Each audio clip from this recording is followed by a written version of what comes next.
বিছানায় বসে এই উইন্ডো থেকে কাঞ্চনজঙ্ঘা দেখা যায় এই দিকে। তো এরকম একটা পুরো গ্লাসের উইন্ডো।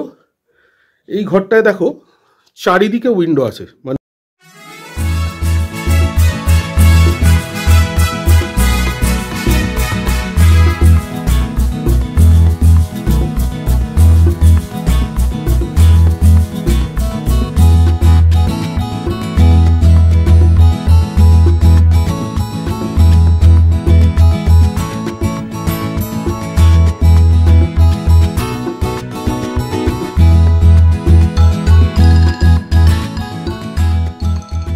9 জুন 2024, আজকে শনিবার সকাল 8টা। আমরা আছি দেওরালি রিট্রিট রামজিতে। আর রামজি হলো সুখিয়া পোখরি থেকে 2 কিলোমিটার নিচের দিকে আসতে হয়। তো আমরা লাস্ট 2 দিন ধরে এখানে আছি। আর আজকে সকালে এরকম পরিবেশ, চারিদিকে গায়ের ওপর দিয়ে মেঘ যাচ্ছে লিটারেলি। এই যে ব্যালকনিটায় আমি দাঁড়িয়ে আছি, এই ব্যালকনিটাও মেঘাচ্ছন্ন হয়ে গেছে। আমার পেছনে যে টেরেসটা, আমরা কালকে ওই টেরেসে ছবি তুলছিলাম, ঘুরে বেড়াচ্ছিলাম। আজকে টেরেসটা মেঘের মধ্যে, আমার থেকে 10 হাত দূরে টেরেসটাও আজকে মেঘের মধ্যে। ওই কর্নারটা দেখাও যাচ্ছে না ভালো মতো, ওই কর্নারটা মেঘে ঢুকে গেছে, কর্নারটা পরিষ্কারভাবে দেখা যাচ্ছে না। ব্যালকনিটার ওপর দিয়ে যখন হাঁটছি, গায়ের ওপর দিয়ে মেঘ যাচ্ছে। অসাধারণ সুন্দর একটা পরিবেশ। আমরা আজকে বেরোবো কার্শিয়াং, ডাউহিল এইসব ঘুরতে আমাদের নিজেদের গাড়িতে। আজকে কোনো গাড়ি ভাড়া করছি না। এই হচ্ছে পরপর রুম। আমরা এই রুমে আছি ফার্স্ট ফ্লোরে দেওরালি রিট্রিটের। এই যে বাবিন এখানে কিছু পড়াশোনা করছে আজকে সকালবেলা। এটা আমাদের ঘর, আমরা এই ঘরে আছি। একটা ঘর তোমাদেরকে ঘুরে একটু দেখাই, দেওরালি রিট্রিটের একটা ঘর। এই হলো ঘর, খুবই সুন্দর। এই উইন্ডো দিয়ে বিছানায় বসে এই উইন্ডো থেকে কাঞ্চনজঙ্ঘা দেখা যায় এই দিকে। তো এরকম একটা পুরো গ্লাসের উইন্ডো। এই ঘরটায় দেখো চারিদিকে উইন্ডো আছে, মানে এই একটা উইন্ডো, এই ওয়ালটায় আবার একটা গ্লাসের উইন্ডো। দুটো বেড আছে, একটা কুইন সাইজ বেড আছে, একটা সিঙ্গেল বেড আছে। কমফোর্টার দেওয়া রয়েছে। যথেষ্ট পরিমাণে প্লাগ পয়েন্টস আছে। ফ্যান এখানে নেই, কারণ এখানে ফ্যানের দরকার হয় না, যা টেম্পারেচার।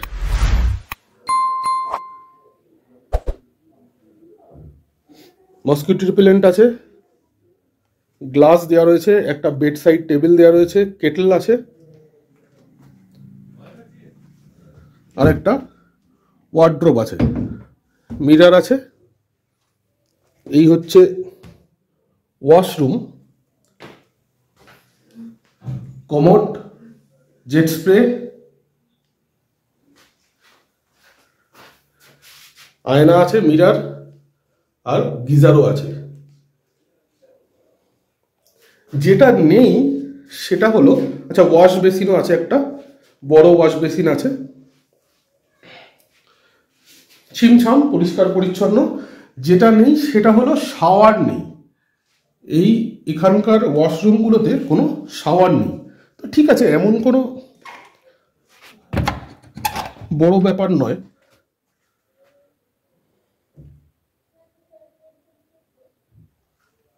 আর এদিকেও আরেকটা উইন্ডো,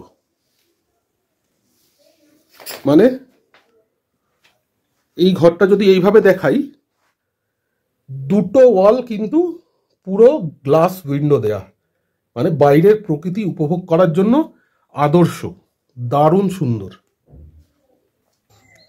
এই হোমস্টেটায় টোটাল 3টে ফ্লোর আছে। 3টে ফ্লোরে 3টে করে রুম আছে প্রত্যেকটা ফ্লোরে, মানে 9টা ঘর আছে এই হোমস্টেটায়। আর এই যে এইগুলো হচ্ছে সিটিং এরিয়া। আমি সিটিং এরিয়াটাও তোমাদেরকে দেখিয়ে দেব। এইগুলো হচ্ছে প্রত্যেকটা ফ্লোরের সিটিং এরিয়া। আর এই দিকে ঘরগুলো, সামনে ব্যালকনি আছে প্রত্যেকটা ঘরের। তো 9টা ঘর নিয়ে এই হোমস্টে। আর এই সামনেটা আমি এখন যেখানে আছি, এই হোমস্টেটার টেরেস, এটা ওপেন টেরেস, ভিউ নেওয়ার জন্য। আজকে যেহেতু প্রচণ্ড ক্লাউডি, এই দেখো আমার পেছনে, এখান থেকে কোনো ভিউ আসছে না। তো আমি চেষ্টা করব কাল সকালে আরেকবার, যদি পরিষ্কার ওয়েদারে তোমাদের এই ভিউটা দেখানো যায়। এই দিকে পুরো সান্দাকফু, মানেভঞ্জন সান্দাকফুর পাহাড়টা আর এই দিকে কাঞ্চনজঙ্ঘা দেখা যায়, এই দিকটা হলো দার্জিলিং। তো এটা দার্জিলিং থেকে জাস্ট 20 কিলোমিটার। আমরা তো কালকে দার্জিলিং গিয়েছিলাম, হচ্ছে এখান থেকে পায়ে হেঁটে সুখিয়া পকরি গেছি, সেইটা তোমরা দেখে নিয়েছো। পায়ে হেঁটে সুখিয়া পকরি গিয়ে ওখান থেকে 700 টাকা দিয়ে, মানে আমরা পুরো একটা গাড়ি ভাড়া নিয়েছিলাম দার্জিলিং ড্রপ করে দেওয়ার জন্যে। সেই গাড়িটা আমাদের দার্জিলিংয়ে ড্রপ করে দিয়েছিল। আবার ফেরার পথে আমরা চক বাজার যে গাড়ি স্ট্যান্ড, সেইখান থেকে আবার 700 টাকা দিয়ে আরেকটা গাড়ি সুখিয়া পকরি পর্যন্ত বুক করে নিয়েছিলাম। আর সুখিয়া পকরি থেকে আমাদের হোমস্টেতে একটা মারুতি ভ্যান আমাদের ড্রপ করে দিয়েছে, তাকে 300 টাকা দিতে হয়েছে। তো 1000 টাকায় একদম হোমস্টেতে ফেরত চলে এসেছি, কোনো অসুবিধে হয়নি। এবারে বলি এই হোমস্টেতে কিভাবে তোমরা আসবে। এখানে যদি আসতে চাও তাহলে তোমাদেরকে শিলিগুড়ি থেকে প্রথমে আসতে হবে। যদি শেয়ারে আসতে চাও তাহলে আসতে হবে সুখিয়া পকরির গাড়ি ভাড়া অ্যাপ্রক্স 200 টাকা, তো কম বেশি হয় একটু সিজন অফ সিজন ওয়াইজে। সুখিয়া পকরির গাড়ি পেয়ে যাবে শিলিগুড়ি স্ট্যান্ড থেকে, ওখান থেকে সুখিয়া পকরি চলে আসবে 200 টাকায়। আর সুখিয়া পকরি থেকে এই হোমস্টেতে আসার জন্য 300 টাকা একটা গাড়ি ভাড়া করতে হবে। সেটা সুমো গোল্ডও হতে পারে, আবার মারুতি ওমনিও হতে পারে। যেই গাড়ি ভাড়া করবে সে তারা 300 টাকায় তোমাকে এই হোমস্টেতে নামিয়ে দেবে। তোমরা একজন থাকো, দুজন থাকো, আর 7-8 জনই থাকো না কেন, মানে পুরো গাড়িটার ভাড়া 300 টাকা নেবে এখানে এসে তোমায় নামিয়ে দেওয়ার জন্য। আবার যখন তোমরা মনে করবে যে তোমরা এই হোমস্টে থেকে সুখিয়া পকরি যাবে, ওখান থেকে অন্য কোথাও সাইট সিন করবে, তো এখান থেকে এই দাদাদের বলে দিলে, হোমস্টে দাদাদের বলে দিলে ওরা স্ট্যান্ডে ফোন করে দেয়, স্ট্যান্ড থেকে একটা গাড়ি চলে আসবে, এসে ওই 300 টাকা ভাড়া আবার তোমাকে সুখিয়া পকরি স্ট্যান্ডে ড্রপ করে দেবে। তো বন্ধুরা, যেরকমটা বললাম, আমরা আমাদের জার্নি শুরু করে দিয়েছি কার্শিয়াংয়ের উদ্দেশ্যে। দেওরালি রিট্রিট থেকে আমরা নিজস্ব গাড়িতে চলে এসেছি সুখিয়া পকরি। এই যে জায়গাটা তোমরা দেখতে পাচ্ছ, এই জায়গাটার নাম হচ্ছে সুখিয়া পকরি। এইখান থেকে যে রাস্তাটা বাঁদিকে চলে গেছে, এই রাস্তাটা চলে গেছে ঘুমের উদ্দেশ্যে। সোজা আমরা ঘুমের দিকে যাচ্ছি। ঘুম থেকে রাস্তাটা দুভাগে ভাগ হয়ে গেছে, বাঁদিকে চলে যাচ্ছে দার্জিলিং আর ডান দিকে কার্শিয়াং যাচ্ছে। তো আমরা বাঁদিকে আজকে যাব না, আমরা বাঁদিকে দার্জিলিং গেছিলাম গতকাল। আর এই ভিডিওতে আমরা ঘুম থেকে যাব ডান দিকে সোনাদা হয়ে কার্শিয়াং এর দিকে। আর এই রাস্তাটা ধরেই আমরা এখন চলেছি লেপচা জগতের উদ্দেশ্যে। যেরকমটা দেখতে পাচ্ছ, রাস্তাটা কিন্তু দারুণ সুন্দর আর অপরূপ নৈসর্গিক সৌন্দর্যে ভরা। এই মুহূর্তে আমরা চলে এসেছি লেপচা জগতের পাইন ভিউ ফরেস্টে।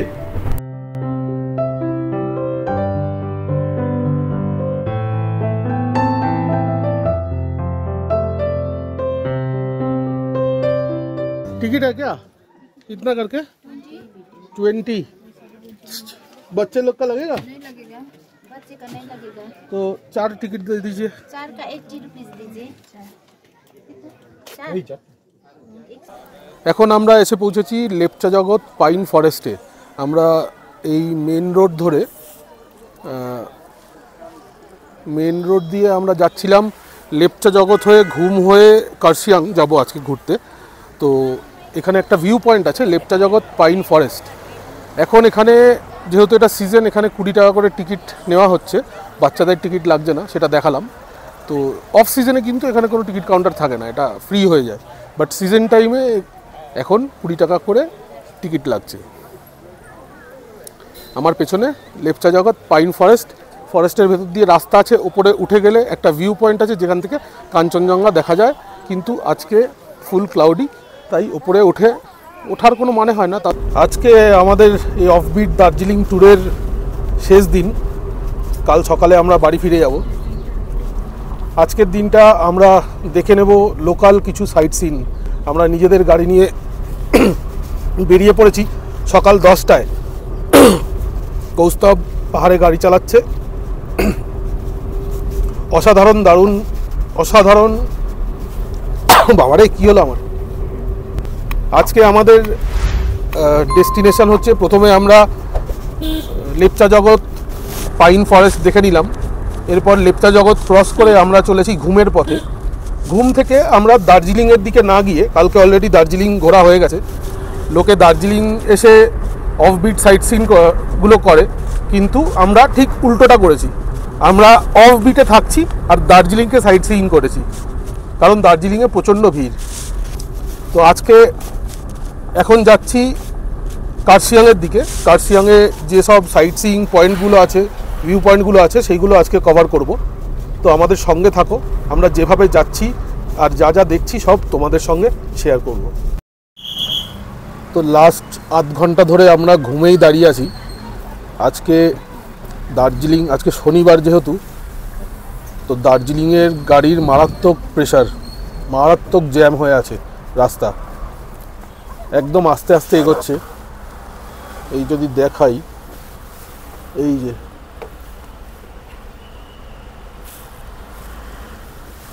সামনে পুরো গাড়ির জ্যাম লেগে আছে। আর ঘুম থেকে কার্শিয়াংয়ের দিকে যাব আমরা। তো ঘুমের মোড়টা পার হয়ে সোনাদার দিকে যে রাস্তাটা ঢুকেছে, সেই রাস্তায় এখনো অবধি পৌঁছতে পারিনি। আধ ঘন্টা ধরে এই ঘুমেই দাঁড়িয়ে আছি। প্রচুর জ্যাম, প্রচুর গাড়ির জ্যাম। এই গাড়িগুলো সব দার্জিলিং যাচ্ছে, দেখো কি অবস্থা। 4-5 ঘন্টা লাগবে এদের দার্জিলিং পৌঁছতে আজকে। এখন আমরা সোনাদার দিকে যাচ্ছি, এদের 4-5 ঘন্টা লেগে যাবে দার্জিলিং পৌঁছতে। মারাত্মক জ্যাম, মারাত্মক। মানে ঘুম পার হয়ে আমরা সোনাদা পৌঁছাতে যাচ্ছি, এই সব গাড়ি এখানে লাইন দিয়ে উঠছে, দার্জিলিং যাবে। কি অবস্থা!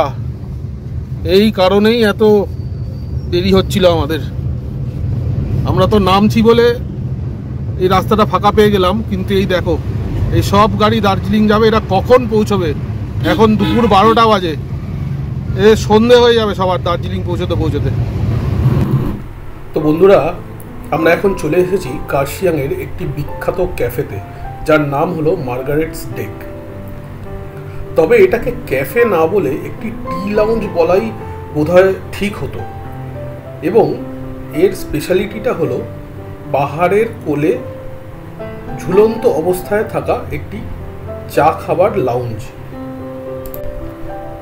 বলা বাহুল্য, দার্জিলিং জেলায় মার্গারেটস হোপ টি এস্টেটের আন্ডারে যত ধরনের চা উৎপাদন হয়, সে সবগুলোই আপনি এখানে টেস্ট করে দেখে নিতে পারেন এবং আপনার পছন্দ মতো ফ্লেভারটি আপনি এখান থেকে কিনে বাড়িও নিয়ে যেতে পারেন।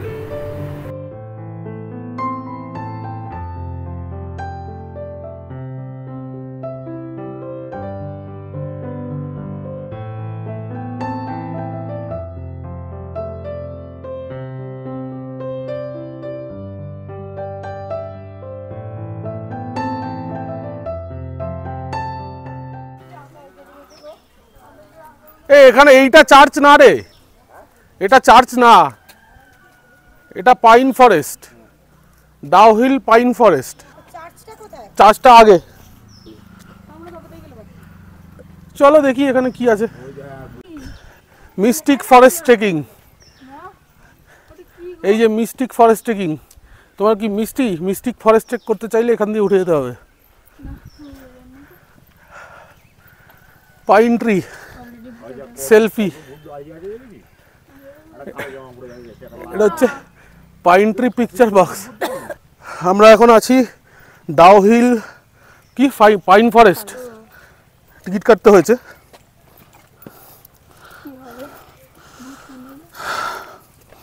কার্শিয়াং ফরেস্ট ডিভিশন থেকে 20 টাকা পার হেড টিকিট কাটতে হয়েছে। ডাউহিল পাইন ফরেস্ট 20 টাকা করে টিকিট নিচ্ছে। একটা পাইন জঙ্গলের মধ্যে একটু হন্টেড টাইপের অ্যাটমসফিয়ার বানিয়েছে, সেটা দেখাচ্ছি। আর রাস্তা খুবই খারাপ, প্রচণ্ড খারাপ রাস্তা, একদম স্টিপ। আর যা শুনলাম সেরকম কিছুই নেই দেখবার মতো, এই পাইনের জঙ্গল ছাড়া আর কিছু নেই। তো বেকার সময় নষ্ট না করে বেরিয়ে যাওয়াটাই ভালো। আর এই যে কিছু জামা প্যান্ট ঝুলিয়ে রেখেছে, হ্যাঁ, ভূত ভূত ভূত একটা অ্যাটমসফিয়ার, একটা ভূত ভূত অ্যাটমসফিয়ার ক্রিয়েট করেছে। হ্যাঁ,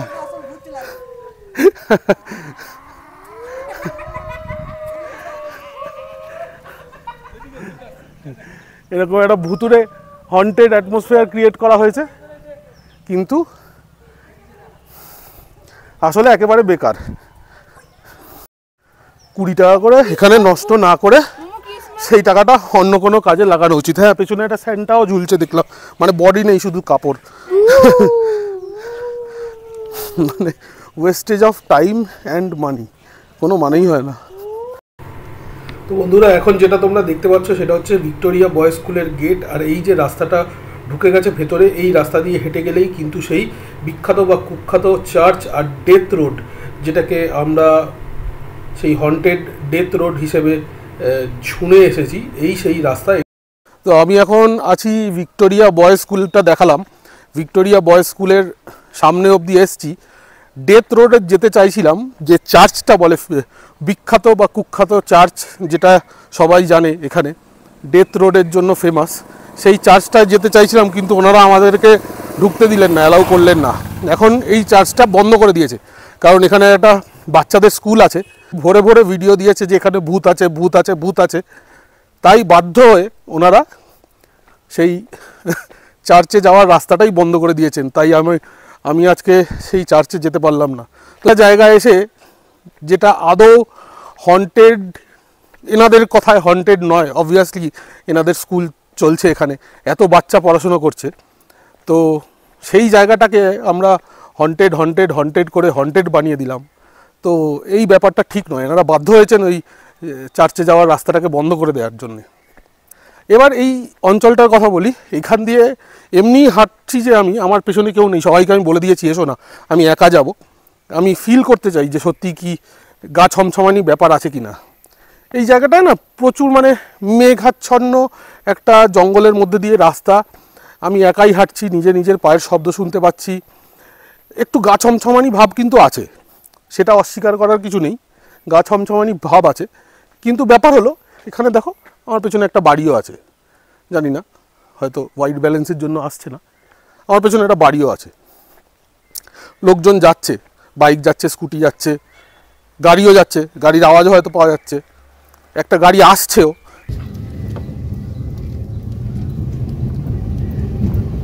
এখন আমরা ডাউহিল থেকে নিচের দিকে নেমে যাচ্ছি এই রাস্তা ধরে। এতটাই শুনশান এই রাস্তা, আর দুদিকে পাইনের জঙ্গল, এই রাস্তা ধরেও যদি কোনো মানুষ একা হেঁটে যায় সন্ধ্যের দিকে, তার এটাকেও হন্টেড বলেই মনে হবে।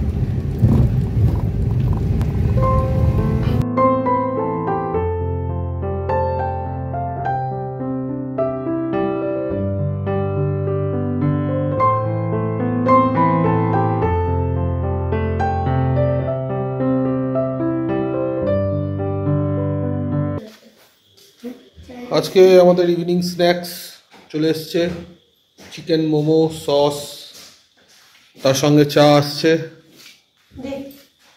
আর এটা হচ্ছে দেওরালি রিট্রিটের সিটিং এরিয়া থেকে ঢুকেই এইদিকে ব্যালকনি আর রুমগুলো, আর উল্টো দিকে পাহাড়ে আজকে কিছুই দেখা যাচ্ছে না, কারণ পুরো ক্লাউডি সব। না হলে এখানে টিম টিম করে লাইট জ্বলে প্রত্যেকটা পাহাড়ে, সামনে সান্দাকফু পাহাড় আসে, আজকে পুরো ঘুটঘুটে অন্ধকার, কোনো আলো দেখা যাচ্ছে না। নাহলে আর আজকে আমরা কার্শিয়াং ডাউহিল ঘুরে চলে এসেছি, ফিরতে একটু সন্ধ্যেই হয়ে গেল, কারণ ওয়েদার খুব খারাপ হয়ে গেছিলো। আমরা আর দার্জিলিংয়ে তো কি জ্যাম দেখালামই, ঘুমের জ্যামে পড়তেই হলো। 2 ঘন্টা লাগলো আমাদের কার্শিয়াং থেকে, 2 ঘন্টারও বেশি। আমরা 4:30 বেরিয়েছি, 7:30 এসে দেওরালি রিট্রিটে এসে পৌঁছলাম। মানে যেখানে 1.5 ঘন্টার রাস্তা আমাদের 3 ঘন্টা লাগলো, 1.5 ঘন্টা শুধু জ্যামে ফেসেছিলাম, ঘুমের জ্যামে। মানে ঘুম থেকে যে দার্জিলিং অবধি জ্যাম আছে, সেই জ্যামে আমরা ফেসেছিলাম। ওখানে 1.5 ঘন্টা জ্যামে আটকে ছিলাম, তাই 1.5 ঘন্টার রাস্তাটা আমাদের 3 ঘন্টায় আসতে হলো। আর বাকি তো সব দেখিয়েইছি। তো আজকে রাতে এই একই ডিনার, রুটি, চিকেন আর ভাত, ডাল, সবজি। তো বন্ধুরা, এবারে আমাদের বাড়ি ফিরে যাওয়ার পালা। এই দার্জিলিং ডিস্ট্রিক্টের এই সুন্দর পাহাড়ি গ্রাম ছেড়ে এবারে আমাদের ফিরে যেতে হবে কলকাতার উদ্দেশ্যে।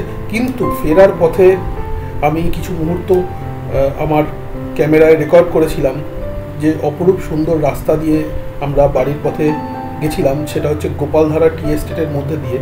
তার কিছু মুহূর্ত, আর সঙ্গে রইল মিরিক লেকের কিছু দৃশ্য, যেটা তোমাদের জন্য এই ভিডিওর শেষে আমি দিচ্ছি। তো তো এই ভিডিওটি যদি তোমাদের ভালো লেগে থাকে তাহলে অনুরোধ করব ভিডিওটা লাইক করো, প্রিয়জনের সঙ্গে শেয়ার করো, আর চ্যানেলটা সাবস্ক্রাইব করতে একদম ভুলো না। আর সাবস্ক্রাইব করার সময় অবশ্যই বেল আইকনটা প্রেস করে দিও, তাতে যখনই আমরা একটা নতুন ভিডিও আমাদের চ্যানেলে আপলোড করব তার ইনস্ট্যান্ট নোটিফিকেশান তোমাদের কাছে পৌঁছে যাবে। অসংখ্য ধন্যবাদ।